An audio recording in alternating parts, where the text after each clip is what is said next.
All right, Moods Overland viewers. Got a quick one today.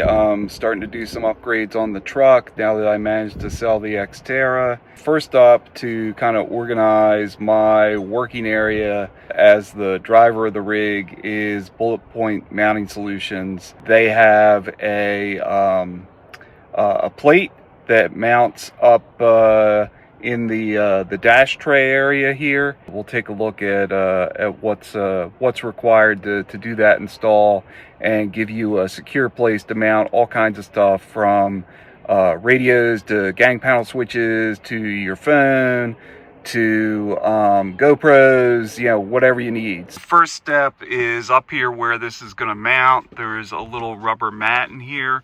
As it comes stock, you can pull that out, and then you can see there's two screws here that you're going to remove. And again, Bulletpoint gave you this screwdriver just for that purpose.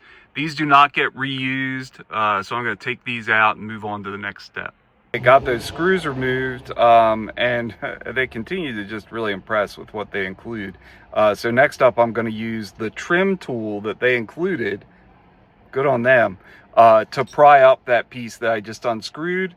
And then I believe I have a couple of holes that I need to drill into it with an included drill bit. These guys are impressing me. Everything you need comes with it. So let's get to removing this piece here. So next up, it's remove these 6 set screws that hold this RubiGrid panel, that's the top part that everything bolts to the base. With those removed, then I use the base more or less as a template, where like I screw it to this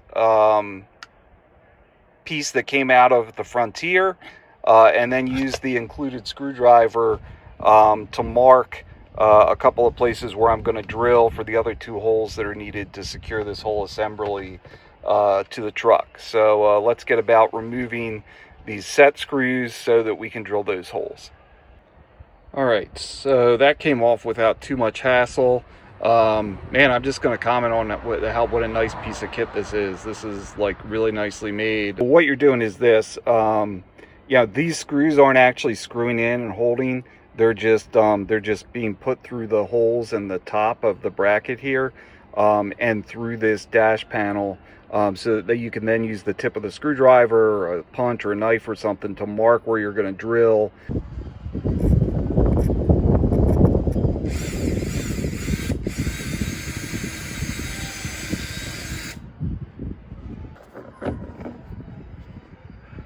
I didn't pay enough attention to the instructions. I was not supposed to drill the 2 places that I did. In the end, that's going to end up working to my advantage, because I'm going to run some power and those holes will be handy for that. But let me show you what I was supposed to drill. Okay, so using the base as a template here again, and the couple of screws down here as guides, just kind of hold it in place. I drilled these 2, the ones up here in the corners. I was supposed to drill these 2 in the center here.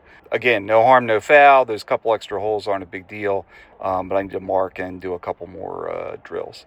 So when you're done, you show something that looks like this, minus the 2 holes in the upper right and left corners. You've got the 2 original factory mounting holes at the bottom of this, at the narrower part, and the 2 that you were supposed to drill are the 2 that are just to the inside and above those holes, in more or less the lower center of this dash tray. So now we're going to go ahead and mount this to the base. This is the base for the RubiGrid. It is going to mount to this dash tray that came out of the Frontier originally, using these 2 holes. So the RubiGrid's going to screw into the tabs that are sticking up. So this is the upright position here, and then it needs to go on top of the plastic tray, because that's going to snap back into that opening in the top of your dash. So more or less like this, using the 2 supplied bolts and nuts and washers to screw this together in this fashion. So that's what it's going to look like after you put those 2 bolts with the nuts. I still got to cinch that up, but you can see what will happen here is, right, the tabs that attach this down into the dashboard of the Frontier. They're going to snap in, and then you're going to use these holes here in the base, the ones down at the bottom, to screw using the supplied screws, not the ones that came out, because they're a little longer, to screw into that original location. And then this is going to be as secure, if not more so, than it was when it was just a plastic dash tray. And then you're going to screw the RubiGrid plate to the top of this thing using the set screws. So got this attached. I chose to use a screwdriver to hold it on this side, and an 8mm ratchet on the other side to get this thing attached all nice.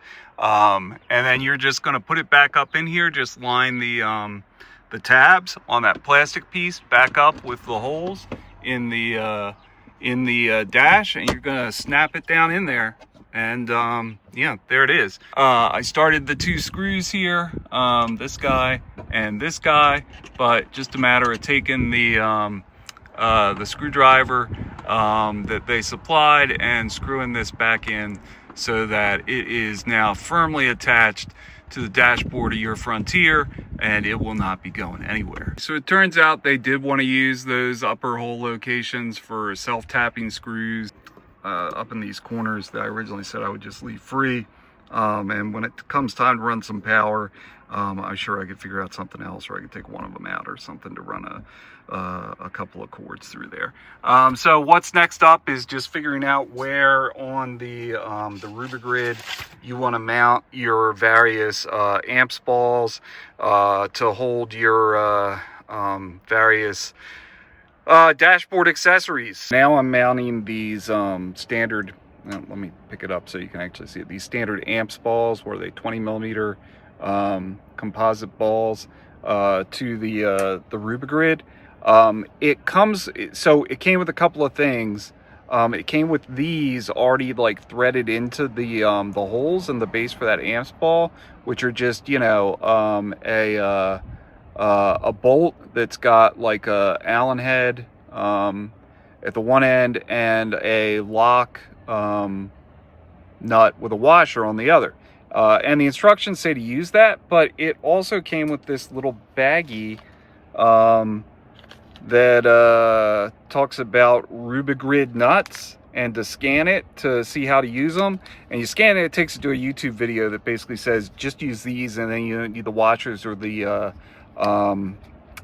lock nuts, because these have a little ridge on them that goes up into the actual grid of the RubiGrid and holds it in place after you start it, so you can thread them without using another tool. So again, nice touch. Yep, there's one of the amps balls mounted. I'm going to use that one for the phone, thus it's positioned front driver's side. Yeah, those little nuts are really nice, so all I gotta do is slot them in so that they don't turn, and then you can just use the, again, included Allen head wrench to tighten these up. So I'm going to add one for the gang panel and one for my GoPro, and I'm going to leave the center part here open to mount the bracket for the radio. So there's the finished product for now. I've got this one arm over here that has a MagSafe holder for the phone, and then I've got that GoPro mount back there, and that ball, that amps ball that's left, is going to be for a gang panel switch mount. I did also get these accessories here, these wire run accessories. They have adhesive on the back, and they go in so you can route your wires without them kind of flopping around, and when you go to grab a knob or something, you know, getting your hand caught in it. So yeah, I'm pretty happy with this solution. I'm going to eventually mount the power tap accessory, so that I'll have a USB-C and A power source up there on the mount. But yeah, this is pretty good stuff. We'll see how it does over the coming months and stuff. But I'm pretty happy with it as it stands right now. So that's a wrap.